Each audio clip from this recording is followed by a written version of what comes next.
अस्सलाम वालेकुम friends, welcome back to Top Smarties. Drama serial Inteha लोग किस तरह से बेटी और बहू में फ़र्क करते हैं, ये इस ड्रामे में साफ दिखाया जा रहा है। ज़ैनब की वजह से वाकई दिल बहुत दुखता है कि बहू के साथ हमेशा इतनी नाइंसाफ़ी क्यों होती है। अब यहाँ पर ज़ैनब को तो हर चीज़ से रोका जा रहा है।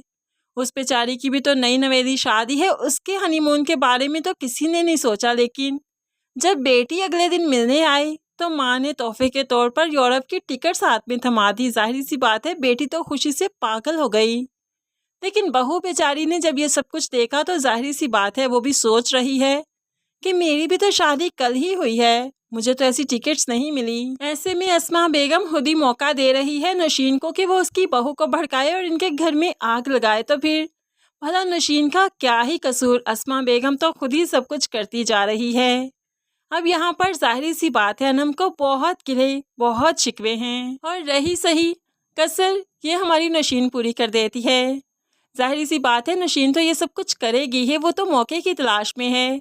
असल मसला तो घर वालों का है जो ज़ैनब को इग्नोर कर रहे हैं, उसकी ज़रा भी रिस्पेक्ट नहीं करते, उसे कोई प्रोटोकॉल कोई वैल्यू नहीं देते और उससे एक्सपेक्टेशंस बहुत हाई हैं। अब यहाँ पर ज़ैनब ने अचानक ही जो मुलाजमा के सामने भी अपना दुखड़ा रो दिया, तो मुलाजमा जो कि अस्मा की वफादार थी जल्दी से अस्मा को आकर बताया, तो अस्मा भी ज़ैनब से ही खफा होने लगी। तुम्हें मुलाजमा के सामने बात करने से गुरेज करना चाहिए बेटा, घर की बातें घर तक ही रहनी चाहिए, किसी दूसरे को पता नहीं होनी चाहिए। तुम्हें इतनी समझ तो होनी चाहिए ना।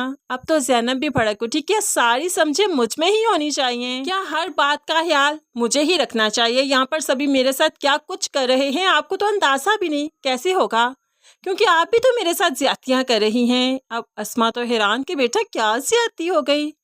अब ऐसे ही सासें हैरान हो जाया करती हैं, ये कोई नई बात तो नहीं।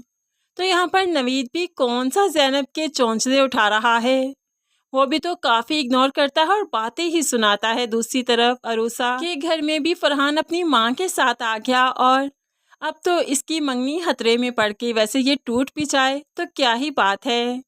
अब यहाँ पर नौशीन जो असद को समझाती है कि उस दिन तुम अरूसा के साथ थे, इस बात का फरहान ने बहुत बुरा मनाया और उसके घर में बहुत मैस हो चुका है, प्लीज़ बेटा जाओ ना, एक बार उसकी माँ से बात करो और सब कुछ क्लियर कर दो।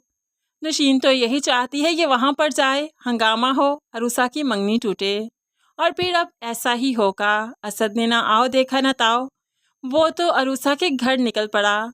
छोटी छोटी गलियों से बड़ी सी गाड़ी गुजारते हुए जब वो अरूसा के घर तक पहुंचा तो यहाँ पर फरहान ने ही दरवाज़ा खोला। तो बस फिर यहीं पर ही अरूसा की मंगनी ख़त्म हो जाएगी। अरूसा कुछ बताना भी चाहेगी तो कौन यकीन करेगा। फरहान मंगनी तोड़कर चला गया और अब से अरूसा के अच्छे दिन शुरू हो जाएंगे, क्योंकि असद जो अपने ही आप में काफ़ी शर्मिंदा होगा कि अरूसा का रिश्ता उसकी वजह से टूटा, तो वो अब अरूसा का हाथ थामेगा, उससे निकाह करेगा। अपने घर वालों की नाराज़गी मोल लेते हुए अरूसा को घर लेकर जाएगा और सब उसके सामने खड़े भी हो जाएं तो क्या ही फ़र्क पड़ता है। अब अरूसा उसकी बीवी है, उसका हक है अरूसा पर, इसलिए उसको तहफ़्फ़ुज़ देगा और इस घर में आबाद भी करवाएगा। सबकी नाराज़गी मोल लेते हुए वो अपनी बीवी को काफ़ी खुश भी रखेगा, जो कि नवीद नहीं कर सका। हालांकि उसकी भी तो लव मैरिज थी, लेकिन वो अपनी बीवी को वो इंसाफ वो हक नहीं दिलवा पाएगा जो कि असद दिलवाएगा। और फिर जाहिर सी बात है ज़ैनब को इस बात से भी जेलसी होगी, एतराज़ होगा, और जो होना भी चाहिए, क्योंकि ज़ैनब के साथ वाकई इस घर में अच्छा नहीं हो रहा।